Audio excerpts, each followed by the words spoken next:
Okay, so now I want to talk about who was this scientist named Alfred Wegener. So Alfred Wegener lived from 1880 to 1930. He died a kind of gruesome death. We'll talk about that. But who was he? Well, he was a meteorologist. And meteorologists are scientists who study weather. He was a very famous weather scientist. And he worked a lot in Greenland. And when he was in Greenland, he came up with this theory that had to do with geology, or the study of the earth, called continental drift. And his theory says that all the continents were once together in a supercontinent that he named Pangaea, and that over time the continents drifted apart from each other.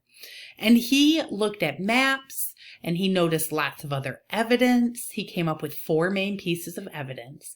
And he wrote a book on this called Continental Drift, The Theory of Continental Drift. And he went around the world to present his theory on continental drift. And at that time, no one believed him. They laughed at him. He went to these science conventions and he was literally laughed out of the science conventions.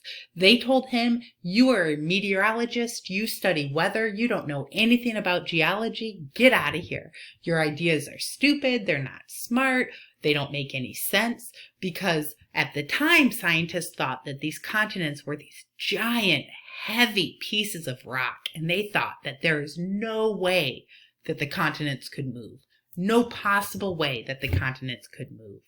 So while Wegener had 4 pieces of evidence to show that the continents must have once been together, no one believed him because they didn't think that anything was strong enough to move those continents. And they literally laughed at him. The poor guy. I felt bad for him. He died in Greenland in 1930, and at the time of his death, people still laughed at him as not being a very smart scientist and saying he didn't know what he was talking about. We now know that Wegener's theory is true, it's accurate. But back in the 1930s, they didn't believe him. A matter of fact, they didn't believe him until the 1950s when another scientist that we'll learn about on Thursday came around. His name is Harry Hess. And when he came around, he discovered the force that moves the continents. But at the time of Alfred Wegener's death, he didn't know what the force was, right? All he had was evidence to show that the continents were once all together. But he didn't have any evidence to show how they moved, so nobody believed him. So the poor guy. He died a kind of not fun death. The way he died is he was in Greenland. He was leader of an expedition in Greenland. And he got an emergency message from another base in Greenland, another group of scientists in Greenland. Winter had come early that year, and the other base with about 11 scientists didn't have enough food, and they were going to die. So what Wegener did was Wegener went out with the tall guy's Wegener. This is his partner. I can't remember his partner's name, but he went out with his partner. They loaded up a dog sled with 8 dogs.